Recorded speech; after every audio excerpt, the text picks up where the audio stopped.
In this series of lectures, we introduce some basic and important concepts in calculus. As entry-level course, we often adopt approaches that are intuitively clear, but might not be mathematically rigorous. In particular, we will not use the famous epsilon delta language. In this video, we'll talk about the intermediary theorem and its applications. First of all, let's look at what is the intermediary theorem, the statement. Here it is. So here's the setup.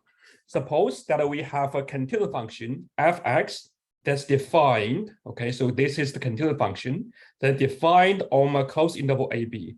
Because it's continuous, the graph, there's no jump in the graph. Then we assume the value, so here's the point A, and this is point B. Now we assume the value of FA, and this is the value of FB. Now these two values are different. Then the theorem says this. If we look at an intermediate value, so that's a value which we write V0, that's between FA and FB.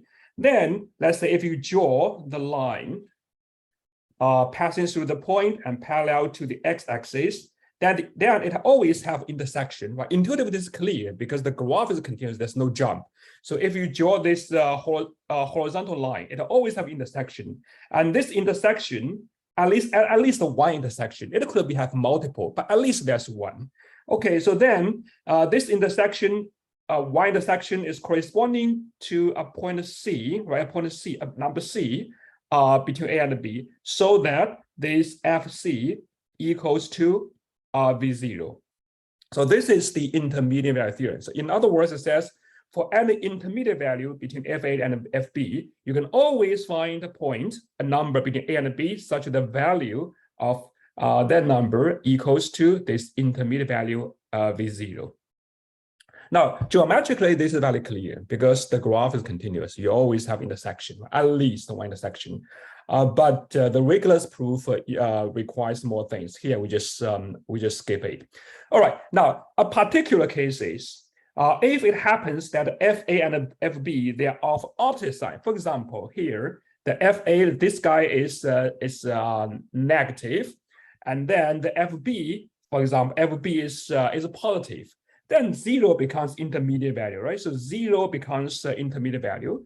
And the theorem says, all right, so if you look at 0, right, okay, which is x-axis, then you can always find intersection. There are always intersection with the graph, that's the C. So this is corresponding to 0 of the function. So that's FC equals 0, at least 1. So this is a special case.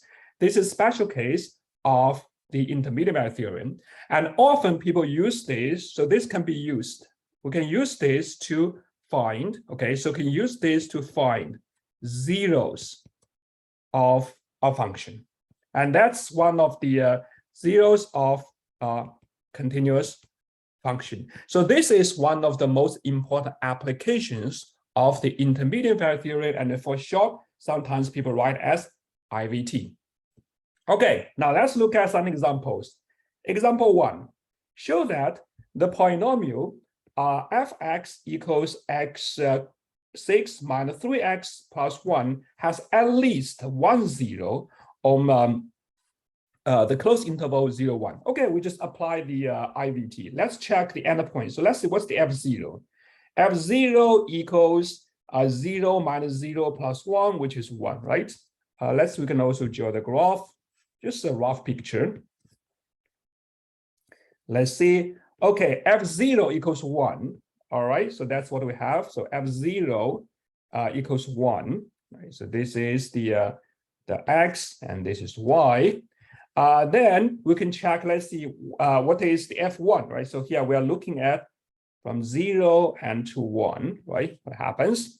Now let's look at F1. What is F1? F1 will be 1 minus 3 plus 1, which is negative 1. Okay, so this one is negative 1. This is negative 1. And then by intermediate value theorem, right? You see, if you draw the graph, regardless what it is, between that, then we always have a 0 here, right? We say, okay, so then this one is positive, this is less than 0.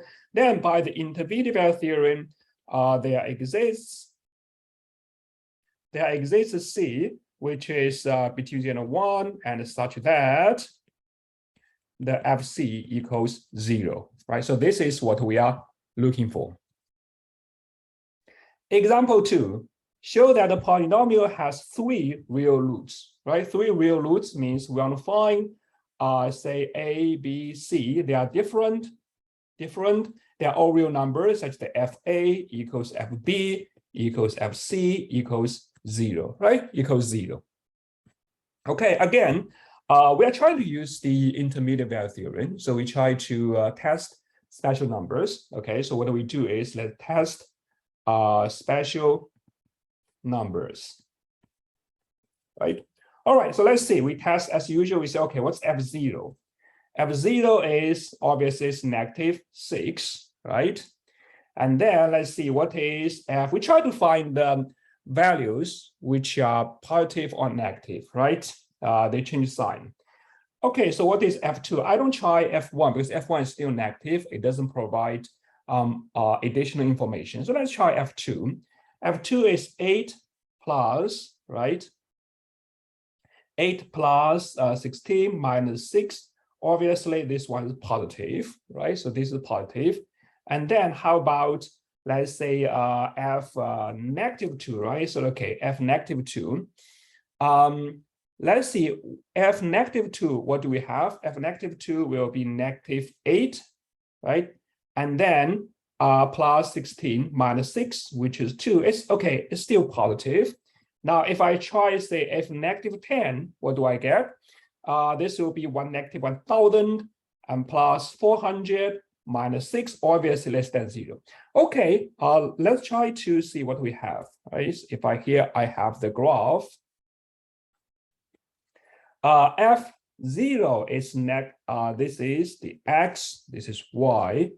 Okay, so 0 will be negative. All right, so then this 0 is negative here. It's a negative. This is -6. Okay.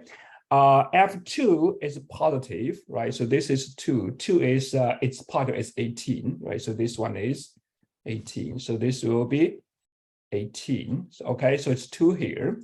And -2 is also positive. So this is -2, which the value is 2 here, right? So this is 2. Okay, so it's right here.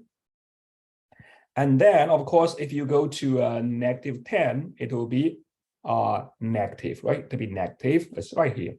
Okay, now if we draw the graph, let's see what we get. If we draw the graph, that's what positive, negative, positive, negative. Then we go to a positive. Okay, so then you see by this intermediate value theorem. So intermediate value theorem implies we'll have at least 3 roots, right? So we get 3. Okay, so let's say this is A, this is B, and this is C, right? Okay, we have 1 between -10 to -2, from -2 to 0, and from -10 to -2, from -2 to 0. Okay, so here is what we have: 1, 2, 3. And also because we know here the power, this is a polynomial, the degree is 3, right? It has at most 3 real roots. Sometimes it could happen that it has some complex roots. But for this case, by the IVT, we identify it has at least 3 roots, real roots, but meanwhile it has at most 3. Okay, so combined we get is exactly 3 roots. All right. Now, besides polynomials, we can spectral polynomials. We can also do more general ones. All right. So here says by this IVT intermediary theorem, we can have every polynomial. We can show that every polynomial of all degree has at least 1 real root. Now here we're looking at a polynomial. That's the an xn, right? So this is a general way to represent a polynomial. Okay, and a1 and x plus the constant term. Here we are looking for is the order degree. That means this number, this one is odd. Right? Okay, so the statement says every this kind of polynomial always has at least one real root, right? One real root.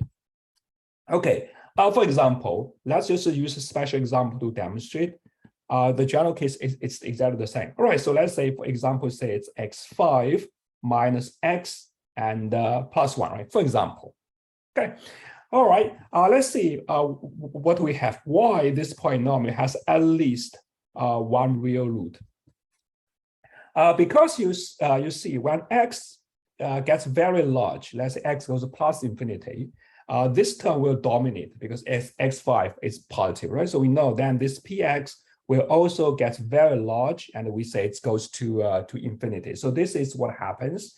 We expect the thing will just go to will be very large, right? We say okay, so we expect the graph, regardless what, is going to be very large. Okay, so this goes to plus infinity. But meanwhile, you see if x goes to negative infinity, and then you look at x5 minus x plus 1. Now, again, this one will dominate because this is the highest order. And because x is negative, now here's the place we use is odd. Right? Because this guy is odd, this is odd, then this one will go to negative infinity. Right? So we'll know this one will go to negative infinity. So this is the place we use the degrees odd. Okay, so then we expect regardless of what, it just goes to negative infinity if you go to that direction. And then by the intermediate value theorem, right? So we'll eventually end up with a situation, one end is positive, one end is negative, then at least somewhere in the middle, you get 0, right? You get 0. Okay. Now we can also apply the intermediate theorem to other functions. Let's say here a function fx equals 4x minus 3x. It claims that at least at 1 0 on the closed interval 0, 1. Okay, let's see it. So we just check the endpoint. So f0 equals 1 minus 0, which is 1, right? And then we have f1 equals e minus 3. But we know E is the Euler number. So this guy is the Euler number, Euler's number. And it's 2.7 something, though this is negative, right? Okay, so then 0 is intermediate value, right? 1 is positive, so f0, this one is 1, so this x, y, and 0. And 1 is negative, right? So this is 1, which is negative, right? So this is e minus 3, that's negative. And then, of course, regardless what, the graph that's intermediate value will 0 is intermediate value, 1 is positive, 1 is negative. Okay, so there's some place you get 0 by IVT, by intermediate value theorem, and that's what you have.